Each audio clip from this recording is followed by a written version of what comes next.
David hears of Saul's death.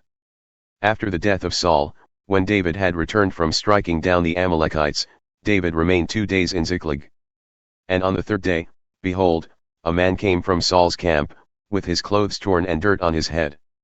And when he came to David, he fell to the ground and paid homage. David said to him, Where do you come from? And he said to him, I have escaped from the camp of Israel. And David said to him, How did it go? Tell me. And he answered, The people fled from the battle, and also many of the people have fallen and are dead, and Saul and his son Jonathan are also dead. Then David said to the young man who told him, How do you know that Saul and his son Jonathan are dead? And the young man who told him said, By chance I happened to be on Mount Gilboa, and there was Saul leaning on his spear, and behold, the chariots and the horsemen were close upon him. And when he looked behind him, he saw me, and called to me. And I answered, Here I am. And he said to me, Who are you? I answered him, I am an Amalekite. And he said to me, Stand beside me and kill me, for anguish has seized me, and yet my life still lingers. So I stood beside him and killed him, because I was sure that he could not live after he had fallen. And I took the crown that was on his head and the armlet that was on his arm, and I have brought them here to my lord. Then David took hold of his clothes and tore them, and so did all the men who were with him. And they mourned and wept and fasted until evening for Saul and for Jonathan his son and for the people of the Lord and for the house of Israel, because they had fallen by the sword. And David said to the young man who told him, Where do you come from? And he answered, I am the son of a sojourner, an Amalekite. David said to him, How is it you were not afraid to put out your hand to destroy the Lord's anointed?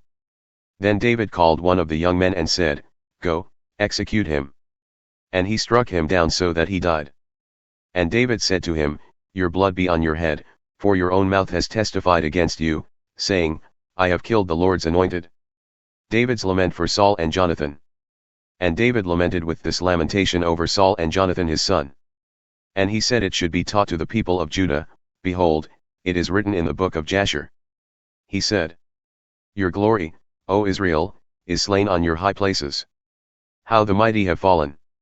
Tell it not in Gath, publish it not in the streets of Ashkelon, lest the daughters of the Philistines rejoice, lest the daughters of the uncircumcised exult. You mountains of Gilboa, let there be no dew or rain upon you, nor fields of offerings. For there the shield of the mighty was defiled, the shield of Saul, not anointed with oil. From the blood of the slain, from the fat of the mighty, the bow of Jonathan turned not back, and the sword of Saul returned not empty. Saul and Jonathan, beloved and lovely. In life and in death they were not divided, they were swifter than eagles, they were stronger than lions. You daughters of Israel, weep over Saul, who clothed you luxuriously in scarlet, who put ornaments of gold on your apparel.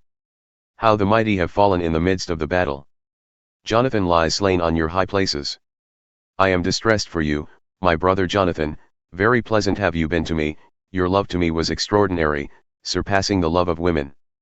How the mighty have fallen, and the weapons of war perished.